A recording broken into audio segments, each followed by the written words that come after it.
मुकेश के गांव में कई दिनों से लगातार तेज बारिश हो रही थी। बारिश थमने का नाम ही नहीं ले रही थी। गांव में अब निचले दर्जे का सैलाब आ गया था। सभी गांव वाले परेशान थे। अब गांव में सूखा पड़ गया था। खेत खलिहान सब बर्बाद हो चुके थे। मुकेश को समझ नहीं आ रहा था कि अब वह क्या करे। उसका एक कच्चा घर था जो तेज बारिश सहन नहीं कर पाया। अब मुकेश के पास कुछ भी नहीं बचा था। उसने फैसला किया कि वह दूसरे गांव चला जाएगा। मुकेश राजनपुर नाम के गांव में काम ढूंढने आया। उसने बहुत जगह काम ढूंढा पर किसी ने उसे काम नहीं दिया, क्योंकि वह इस गांव का नहीं था। कोई उसे जानता नहीं था और कोई भी अनजान पर भरोसा करने को तैयार नहीं था। मुकेश बहुत परेशान था। उसे अब बहुत भूख भी लगी थी। वह एक घर के सामने वाले पेड़ के नीचे बैठ गया। उसी घर से एक आदमी मुकेश के पास आया। आप यहाँ रास्ते में क्यों बैठे हैं? कहाँ से आए हैं? इस गांव के तो नहीं लगते। साहब, मैं पास के गांव में रहता था। हमारे गांव में तेज बारिश की वजह से सैलाब आ गया था। कुछ भी नहीं बचा। सारा गांव पानी में डूब गया।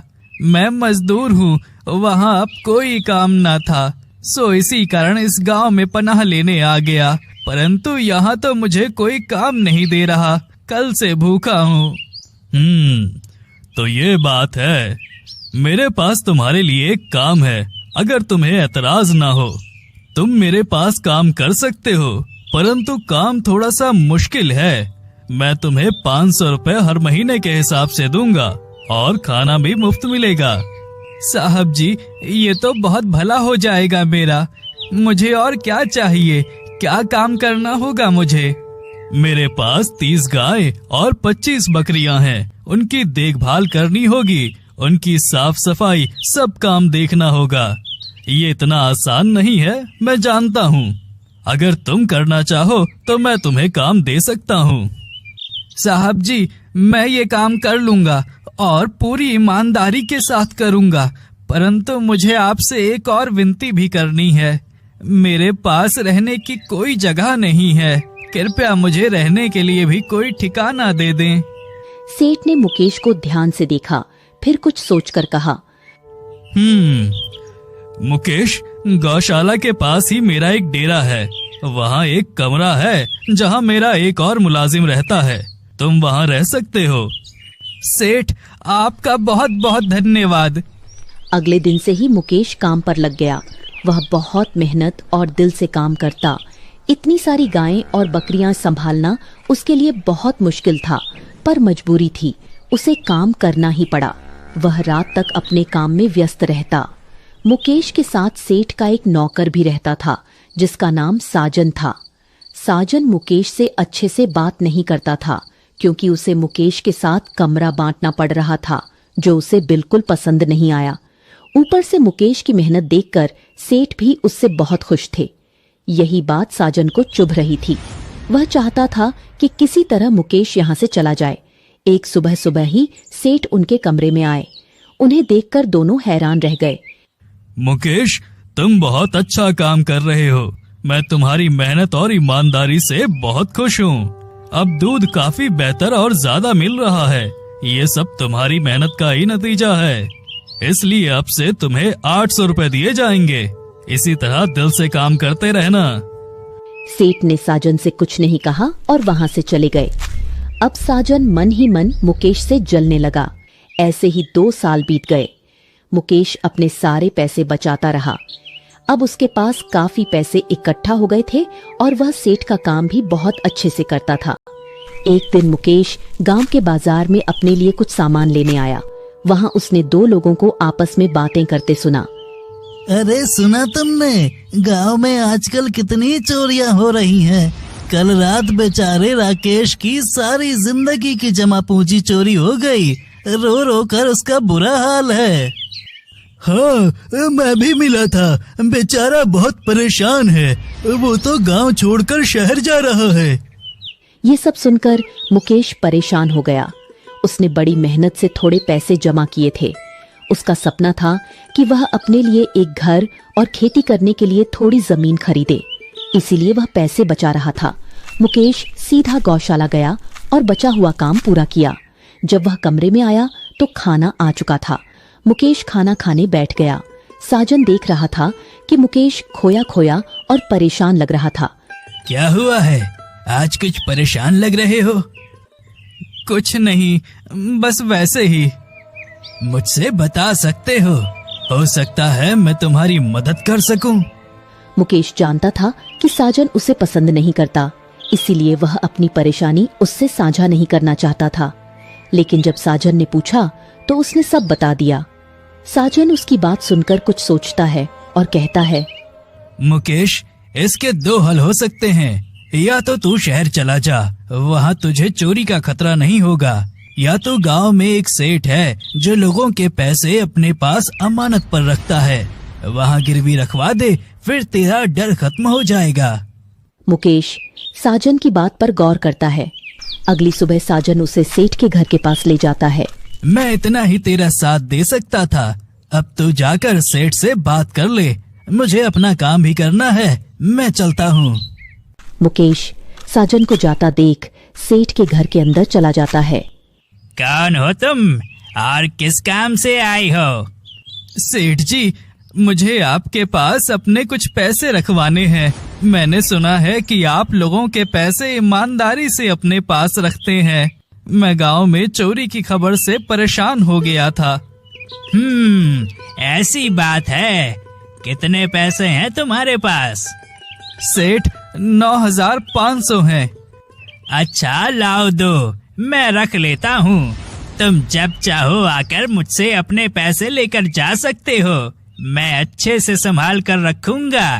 तुम बेफिक्र होकर जाओ, समझो अब ये मेरे पैसे हैं, यहाँ से कोई चोरी नहीं कर सकता। वह अपने पैसे रखवाकर वापस लौट आता है। धीरे धीरे 3 साल बीत जाते हैं। अब मुकेश के पास काफी ज्यादा पैसे इकट्ठा हो चुके थे।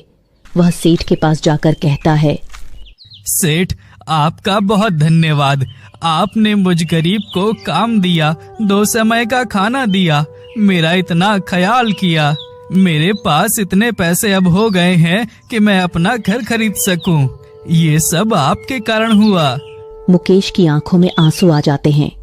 सेठ उसे हौसला देते हैं। मुकेश, ये सब तुम्हारी मेहनत का नतीजा है। मैंने तुम पर कोई एहसान नहीं किया। तुमने दिन रात मेहनत की है, ये तुम्हारी मेहनत का ही फल है। तुम्हें कभी भी मेरी जरूरत हो तुम मुझसे मदद ले सकते हो, मैं तुम्हारी मदद जरूर करूंगा। सेठ, आज मुझे कुछ देर के लिए छुट्टी चाहिए थी। मैंने अपने कुछ पैसे वो गांव के मुखिया सेठ के पास रखवाए हैं, वो लेने जाना है। फिर आप मुझे घर का सौदा करवा दीजिएगा। ठीक है, तुम जाओ मुकेश। लेकिन जब मुकेश उसी सेठ के घर लौटता है और अपनी बात सुनाता है तो सेठ क्रोधित हो जाते हैं। कौन हो तुम? क्या काम है? सेठ, मैं मुकेश हूँ। आपके पास पैसे रखवा कर गया था 3 साल पहले, वही लेने आया हूँ। क्या कोई कागजात है तुम्हारे पास? मैं ऐसे ही किसी के पैसे नहीं रखता। सेठ, ये क्या कह रहे हैं? मैंने आपकी ईमानदारी को देखकर पैसे रखवाए थे। आपने मुझे किसी कागजात का नहीं कहा था, याद करिए। सेठ अपने नौकर को बुलवाकर मुकेश को बहुत पिटवाते हैं और उसे घर से निकाल देते हैं। मुकेश रोते हुए वापस चला जाता है। मुकेश की हालत देखकर साजन खुश होता है। वह मन ही मन सोचता है, अब तो यह यहाँ से चला ही जाएगा। अगले दिन मुकेश को तेज बुखार हो जाता है। यह खबर सेठ तक भी पहुँच जाती है। सेठ उसे देखने आते हैं। क्या हो गया मुकेश, तुम्हारी ये हालत कैसे हुई? मुकेश, जो दर्द से हिल भी नहीं पा रहा था, उसके जिस्म और चेहरे पर चोट के निशान साफ नजर आ रहे थे। उसने सेठ को पूरी बात शुरू से बताई। सेठ ने तुरंत साजन को बुलवा लिया। साजन, तुम्हें पता था ना कि वो सेठ कितना लालची और दुष्ट है। तुमने क्यों बेचारे मुकेश के पैसे वहाँ रखवाए? साजन के पास कोई जवाब नहीं था। वह चुप हो गया। साजन, जवाब दो, नहीं तो सजा के लिए तैयार रहो। सेठ, मैं बस यही चाहता था कि मुकेश यहाँ से चला जाए। मैं उसका नुकसान नहीं करना चाहता था। साजन, तुम्हारी ही वजह से उसका नुकसान हो गया है। मुकेश के साथ तुम्हारा सलूक मैंने देखा था, मैं सब समझता था। परंतु मुझे नहीं पता था कि तुम इस हद तक गिर जाओगे। अब मैं तुम्हें यहाँ नहीं देखना चाहता। शाम तक यहाँ से चले जाओ। वह सेठ के पैरों में गिरकर माफी मांगने लगा, पर सेठ ने माफ नहीं किया।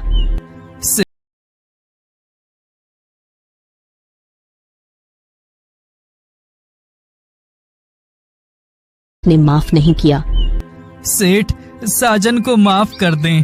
वो सच्चे दिल से माफी मांग रहा है। शायद मेरे भाग्य में ही ऐसा लिखा था। मुकेश के जोर देने पर सेठ ने साजन को माफ कर दिया।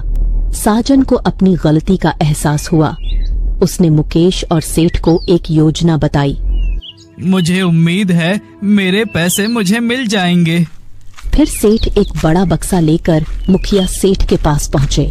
मैं शहर अपने कारोबार के सिलसिले में जा रहा हूँ। मुझे वहाँ कुछ दिन लग सकते हैं। इस कारण मैं अपने पैसे आपके पास रखवाने आया था। गांव के हालात तो आपको पता ही है। हाँ, गांव के हालात तो बहुत बुरे हैं। आए दिन चोरी होती रहती है। अच्छा किया आप मेरे पास अपने पैसे ले आए। वैसे कितने पैसे हैं? इस बक्से में पूरे 2 लाख हैं। मुखिया की नजर बक्से से हट ही नहीं रही थी। वह किसी भी तरह सेठ से पैसे लेना चाहते थे। मुखिया की आंखों से लालच साफ झलक रहा था। इतने में मुकेश अंदर आया। मुकेश को देखकर मुखिया के माथे पर पसीना आ गया। वह नहीं चाहते थे कि सेठ के सामने उनका सच सामने आए। उन्होंने मुकेश को देखते ही तुरंत कहा, अरे मुकेश, अच्छा हुआ तुम आ गए। मेरे आदमी सुबह से तुम्हें ढूंढ रहे थे। तुम्हारी अमानत तुम्हें सौंपनी है। मैं अभी देता हूँ। मुखिया ने जल्दी से मुकेश के पैसे वापस कर दिए। मुकेश बिना कुछ कहे पैसे लेकर वहाँ से बाहर चला गया। मुकेश के जाते ही साजन अंदर आया। सेठ, आप यहाँ बैठे हैं? अभी अभी खबर आई है कि शहर में जिस व्यापारी के पास आप जाने वाले थे वो कल ही यहाँ आ रहे हैं। ये तो बहुत अच्छी बात बताई तुमने साजन। मेरी तो सारी चिंता ही दूर हो गई। मुखिया साहब, अब मैं चलता हूँ। मेरा मसला हल हो गया है। अब ये पैसे रखवाने की जरूरत